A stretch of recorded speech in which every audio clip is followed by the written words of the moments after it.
Hi,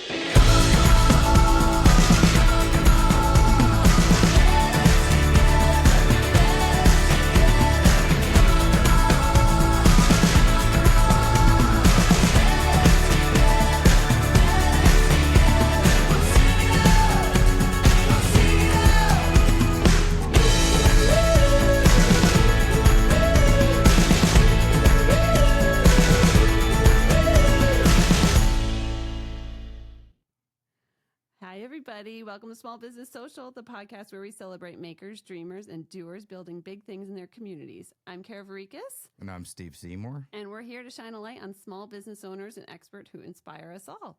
This episode is brought to you by Seymour Media, helping small businesses thrive with commercial photography and video, and the Bristol Bazaar, your go-to spot for the perfect gift. Today, we're sitting with Becky, who's here from the Always Busy Mama. We are so excited to have you. I've been thinking about this all week. Hi. Hi. Thanks so much for having me. Thanks for coming. I know you have a million things going on, but I would love if you could introduce yourself to our listeners and our viewers so that they could get to know you as well as I know you now. Yes. I'm Becky Imbimbo. I live in Cheshire, Connecticut, and obviously Connecticut. I live in Cheshire with my husband, my two kids, and our two dogs. And I'm originally from Michigan. I grew up on Lake Michigan. Wow. I have a identical twin sister. Oh my gosh, so identical. Wait, and you have younger sisters? I have two younger sisters as well. I didn't know that. Yep. Cool. Yep. Family full of girls. Love it. And Poor dad. Yes. Although my dad, he's lucky because he was in construction and we all worked for him. Oh. So that's that cute. works. we got all the best of both worlds. Oh, that's so awesome. Yeah. But I moved to Connecticut in 2015 and I met my husband. I stayed here. He's a state employee, so I stayed here. And we have a beautiful family. My business started after I had my daughter and had some postpartum depression. And it kind of grew from there. But the Always Busy Mama name comes from having a corporate job, doing this, having a family. My husband's job is very demanding, so most of the time it's me just doing it by myself. I love when he's home. And is that your real hair? And this is my hair. I have a lot of grays coming in, but yes, this is still my real hair. Oh my gosh, that's amazing. So tell everybody more about all the different, I feel like you have different levels and different pockets of your business. So a lot of folks know you from the Bristol Bazaar, or now you're up in Torrington at Market Street Creatives. So you're really starting to spread your wings, which is so cool. And you were doing a bunch of pop-ups. You've done a bunch of permanent jewelry bracelets for me, which I love indefinitely. But, you know, for those, again, who are listening or who are viewing today, I would love for you to show and tell everybody more about what you're up to. Yeah. So I have two components of my business. I have my handcrafted jewelry, which is more chain focused and gemstone based. I'm getting into silversmithing, so coming soon. That's so cool. We have to talk about that. Yeah. Okay. It's so much fun. And then I also do permanent jewelry. Over the past, it's almost been almost 3 years now since I started. I have really shifted from doing pop-ups and festivals and pretty much anything and everything possible. That sounds familiar, doesn't it? It does. Oh, it's a theme. Yes, to really focusing on intentional events that really are meaningful to me. So Bristol Bazaar is one. I absolutely love every single time I'm at the Bristol Bazaar. And I have been doing some weddings. I do bridal showers. I've done baby showers, which is interesting, but it's been a lot of fun. Bachelorette parties. Didn't you do a Trash the Dress event too? I did. That's so fun. Here in Bristol. That's right. It was in Bristol. Oh. Yep. This is stuff I had no idea what you're talking about. Yeah, so it was essentially a divorce party. She brought in her wedding dress. Okay. And they splattered it with paint. Oh, where? Like Creative Jam or yes. something? Oh, yeah. Oh, that's where you went? Makes Oh, sense. no Where kidding. It was so much fun. I still want to go to that place. Yeah, Yes. it's a lot of fun. So those are the two main parts of my business. My handcrafted jewelry is in some boutiques and stores, and I have been doing permanent jewelry and shifting more to the handcrafted because I can do more online, and it's just better for me and my family. Yeah. I think it's so cool, all the different things that you do. And I definitely want to dive into more of like the lines and things that you've launched and ones that are coming. Yeah. But can you talk a little bit on the small business side about, again, you're juggling being a mom and your small business and you're working, and you're really just kind of fine tuning your small business too. You're saying you're going from doing all the things like we have all done, I think, as small business owners, to really niching down to finding what makes you happy and profitable, really, at the end. Yep. So obviously I have a corporate job. I'm a VP of operations for a... She's a big deal. Yep, just a little bit. Sorry. I couldn't help myself. Swooning over herself right now. I'm not very good at compliments, so thank you. So I have a corporate job. It's very demanding. I absolutely love it, but it does take up my, every single hour of my day. So typically, my typical day, I guess, let's go through that. So because I have 2 kids, wake up around 5:30 every morning, and what are you in the military? Shocking off already. Shocking off. I know, 5:30. So I get up at 5:30, 5:45, make my kids lunches for the day, get everything together, have a nice warm cup of coffee if I can, right before they get up, and then my kids usually wake up between 6:30, eat breakfast, do all the things that you have to do with your kids, bring them to daycare. I drop them off between 7:30, 7:45, and then I come back and I have about 30 to 45 minutes before my corporate job starts. That's phenomenal. That's a big gap. Yeah. I feel like of you time. Yes, exactly. And that's why I did it, because I wanted to be able to have time to package any orders that came in, make anything, because a lot of my pieces are created when they're ordered. I don't keep a lot of stock on me. So every piece that is ordered, I will make myself, package it, send it out. And then if I have like social media scheduling that I need to do, I'll do that during that time. And then updates to my website as well. So all of that, I try and pack in within that 45 minutes. Then I go to my corporate job. And then I pick How my is kids this up. happening? She's magical. My head, I work a lot. She works a lot, but she's crushing. I don't get it. I'll give some tips on that because that's my love kids are in language. their 30s, so I don't have to worry about it. There you go. So I pick my kids up. We do dinner. We do family time. Put them to bed, and then after they go down for bed is really when that is the time that I get things done. So if I don't have to do laundry, if I don't have to do dishes, I'll get right back into creating website, social media, thinking about what the next week will bring. I did hire a virtual assistant. I was earlier this year. just going to say that. Because your social looks like you need is so one. on point. Oh, thank you. Everything is so beautifully photographed. If anybody hasn't followed Becky already, do it. Follow her. It's always the Always Busy Mama, right? Yep. I'm not missing anything. Yep. Follow her on Instagram. Follow her on Facebook. You won't be disappointed. Thank you. Yes. My virtual assistant definitely stepped up my social media game. She's been Awesome. wonderful. And just making sure that everything is on brand. And so she's What been did you helping with find that. your virtual assistant? She's actually through Matenworks. Okay. They're out of Miami. She's from Venezuela. No way. Now, is that that's cost cool. effective for you? Very cost effective for me. Yeah. And she's amazing. I've never used one. So what's is there like a tier system or It is, yeah. So it's based on skill. I think she's a senior level. Okay. I think senior level. And I think I paid $9 an hour. Oh my goodness. And then are you providing her the actual imagery, or how is do. that working? 'Cause Yes. your photographs are truly stunning. Thank you. And they really showcase your pieces so perfectly. So how does that work? Yeah, so I will send her everything. We obviously use Google, and I'll upload all the pictures that I've taken or I've used with Caitlin Casso, who is my brand photographer. And I've used a photographer out of New Hampshire to take some of my branding photos, and then some of them I do myself. So that's kind of what I do from a photo perspective. A lot of the reels, she'll give me the recommendation like, hey, this is what I want you to make the reel reel out of. And then step by step, like screen 1, screen 2, screen 3. Sometimes what she recommends, I'm like, I can't do that. I'm not I don't have fancy cameras. Right, you know? right. But I do my best. And then we just go from there and kind of make it work as we go along. She so puts my cool. calendar together about 2-3 weeks in advance. So at least I know like what's coming. And she's got access to your accounts on the back end, so you don't have to worry about scheduling or doing any of that. Yep.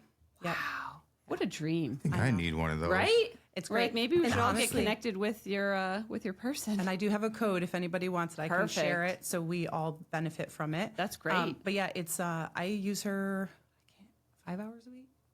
Yeah, 5 hours a week. That's And it. she like nails it. She just gets so much done.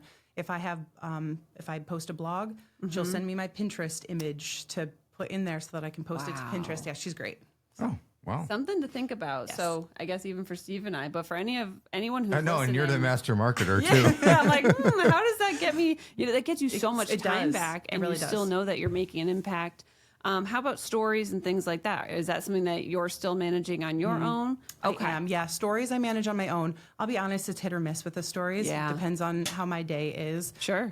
But yeah, sometimes like especially with my new collections, I'll make sure that anytime I have a social post, I'll have a recommendation that day of like, hey, make sure you call out that you're going to go live on Saturday and to join your Right. email list or those kinds of things. So That's great. I do try and make sure everything's scheduled out. Same thing with my emails, my email content.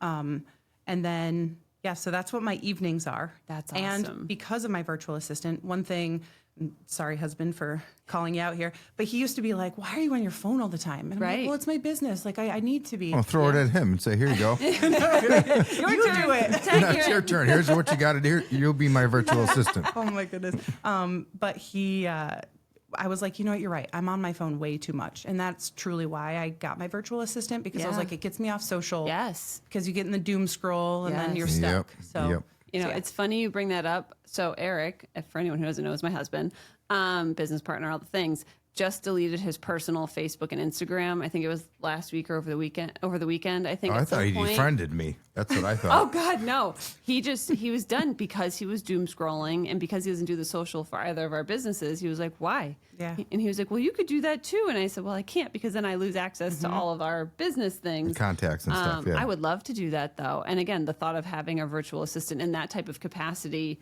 really could be a game changer. So now my brain is really starting to churn. But anyway, so you were talking too about your collections. yes. So talk about, I know you've had some beautiful ones launch over the summer, and I know you have some coming. So if any of the ones that you brought are part of those collections, you Yeah. want to show them off or anything, I'm just Yes. excited to see them. So Saturday, I'll talk about the one that's coming up this Saturday. I have my men's collection. You can just my hold them up to that first- camera right there. My first men's collection. They're all gemstone based, and every single stone I use is Those like are stones? protection. Yep. Wow. So protection. Look at both of us we have leaning tiger over our eye- microphones. Tiger eye, Wow. lapis lazuli, black onyx. This is another tiger eye. Those are beautiful. Hold some of those up to the camera so we can Jasper. see. Nice. And the collection came about because last Christmas, my daughter had said to me, "Mom, I want to make Daddy a bracelet for Christmas." Oh. And I was like, "Okay, let's make it." And I was like, "What do you want it to mean?" Oh, so this is how you started. No. This This is is for just the this men's last Christmas collection. for my Oh, men's for the collection. men's. Oh, yeah. okay, I see. And she was like, Daddy's my protector. I want it to be something about protection. Oh. And I was like, okay. So that's called the Protector Collection. It's launching on Saturday. And it's inspired by my husband. It's launching on my dad's birthday. So my have a gosh. little bit of a tie to that's my cool. protector as well.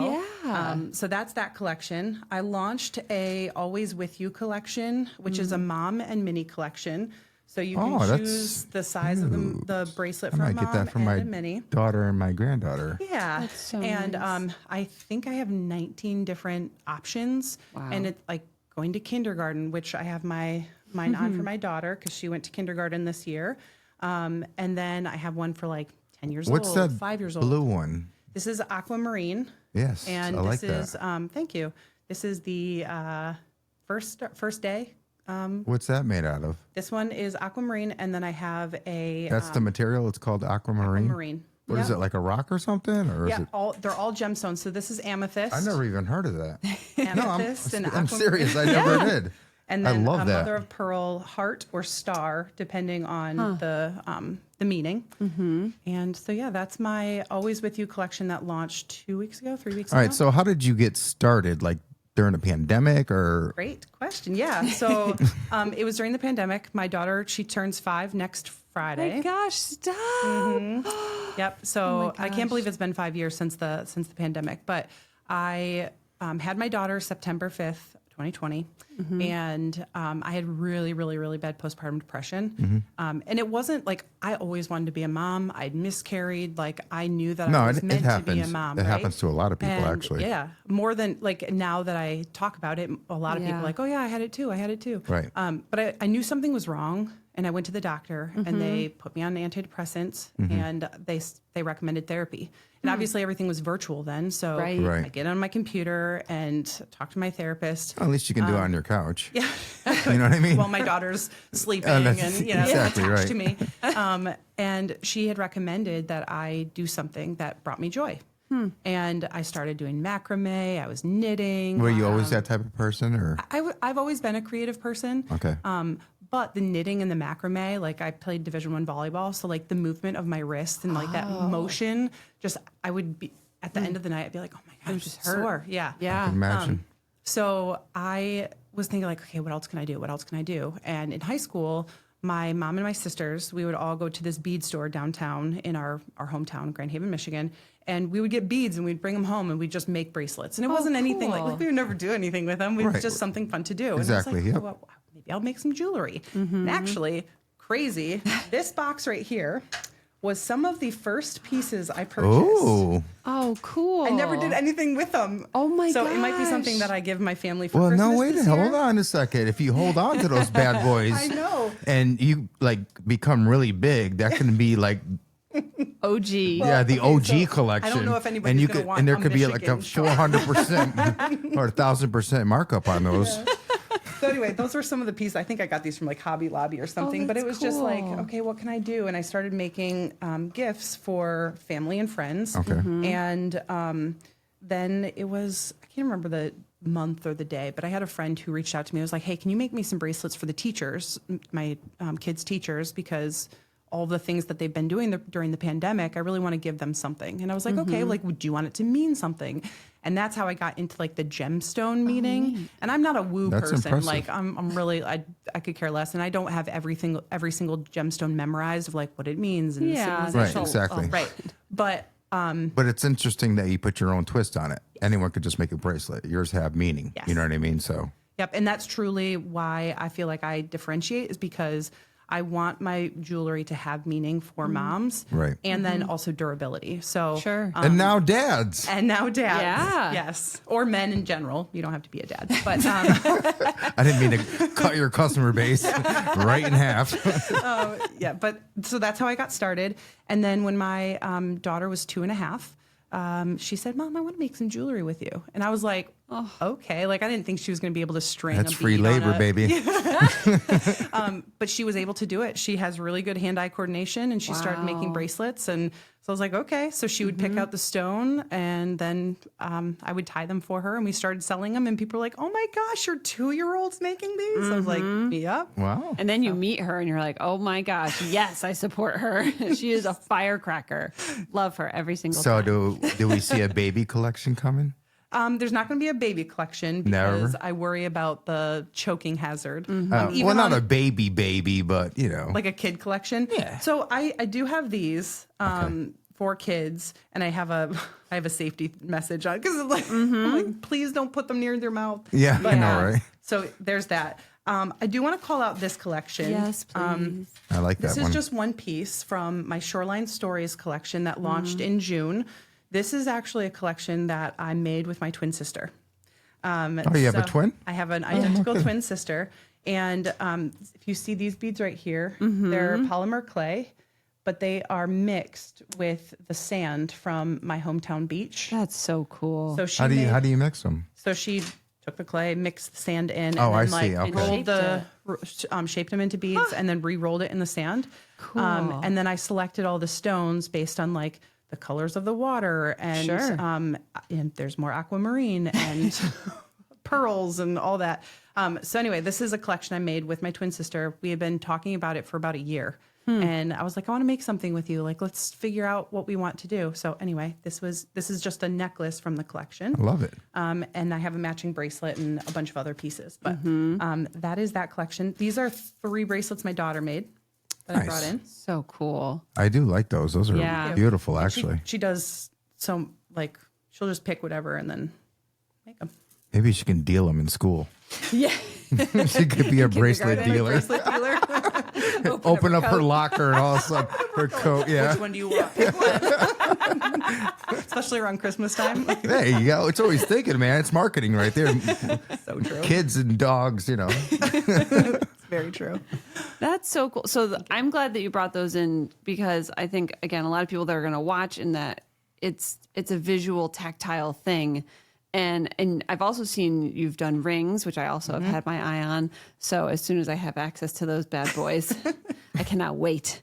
But those are also truly beautiful. And again, all of the other accessories and things that you sell that aren't just the beadwork are also wonderful and have clasps, so they're easy to take on, take off. But then with the permanent side, you have that permanent aspect where they will stay as long as you would like them to, which is also really cool. Yes. That's awesome. Thank you. So I guess on the small business side, I know, again, you're doing a million things. So always an interesting question are like, what are things that you have found you've struggled with and like, how did you overcome those types of things? So, we talk a lot about, what were we talking about the other day? Like passing off work, delegating. Yep.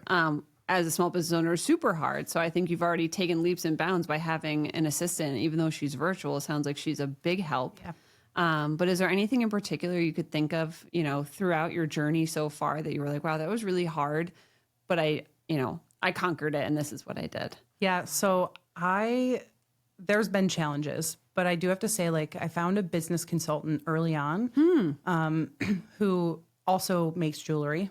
Oh, well, that makes it great. convenient. Yeah. And actually, I'll give her a shout out. It's Horse Feather Gifts Awesome. on Instagram. She's amazing. She's been in the jewelry business for like 20 Horse years. feather. My daughter might be interested in that. Yes. She's in Kentucky. She's amazing. Wow. Anyway, having a business consultant really helped because I could bounce ideas off of her and truly be like, okay, I'm stuck. What do I do?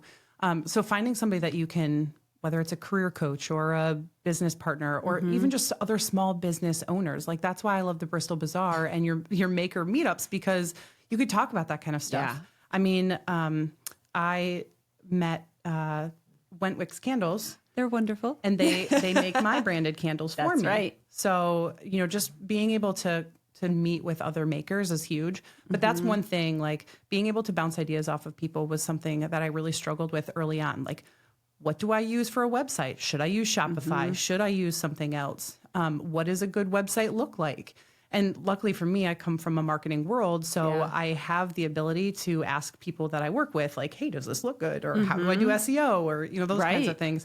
But I think another challenge for me definitely was the delegation. And so being able to find the virtual assistant was really key for me. And I am a yes person. I say yes to everything. Yeah, so that's what we talked about last week. Yeah. So just say yes and then figure out how to do it later. Yeah. And I think that's probably why I'm in operations, is because I can do a lot of things. Yeah. But being able to think through like time blocking and figuring out what I can get done in this amount of time. Have you guys ever seen the TikTok or the Instagram reel where it's like the mom's brain is going 1,000 miles an hour? Like, okay, it's 3:00. I have to pick them up at this time and I have to do this and I have to do that. That is literally my brain all the time. You probably believe laugh at it. that. You're like, I do much more than that. What can I get done? Exactly. That's right.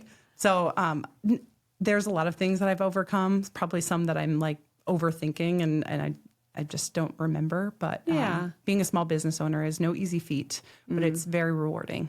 That's so, like, it's so cool to hear, because we hear a theme. We've had a couple of people on the show and we're hearing these constant themes about, talking to somebody. So like Eric and I are in, we're in business together with 2 businesses, but we're also, we're married. Yeah. And so we're talking about everything all the time versus, you're going, pretty much solo with both of your businesses. Yeah, I subcontract a lot of my stuff, so yeah. Yeah. But it's just interesting to hear these themes come through really consistently for small business folks. And it's just, I think it's helpful for people to hear that they're not alone. Yeah. Because we all struggle with a lot of different things, whether it's time management and somehow you manage to do all the things with just a few hours every day, or staying organized, not getting spooked, or if you do get spooked about something, kind of reeling yourself back in and figuring out how you want to handle whatever the situation is. So I think that's really interesting. Yes. And I'll also say that having a partner Eric, for you, my husband is my biggest cheerleader. And Yeah. I would never be able to do what I do without him, because with my permanent jewelry, I'm gone on the weekends. Right. And luckily right now he doesn't have to work weekends with his job, but you know, he takes the kids when I'm doing events. It's perfect.